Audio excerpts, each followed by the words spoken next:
রাজ্য সরকার কতটুকু চিন্তিত? দেখুন, এই ধরনের ঘটনা কোনো অবস্থায় কাম্য নয় এবং যখন এই ধরনের ঘটনা আমার গোচরে এসছে সাথে সাথে কিন্তু আমি অ্যাকশন নিয়েছি। পুলিশ সেখানে পৌঁছে গেছে এবং বিভিন্নভাবে খবর নেওয়ারও আমরা চেষ্টা করছি, সামাজিকভাবেই হোক এবং রাজনৈতিকভাবেই হোক আমরা সেগুলোর মোকাবেলা করছি এবং আগামী দিনেও করব।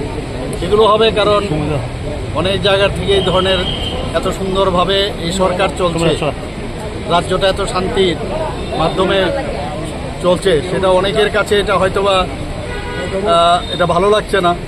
তো আমরা সেই জায়গার মধ্যে দাঁড়িয়ে এই ধরনের ঘটনা আমি অনুরোধ করব, যাদের কারণে যাদের মাধ্যমে এইগুলো করানোর চেষ্টা করছে তারা এর থেকে যেন বিরত থাকে। ঠিক আছে।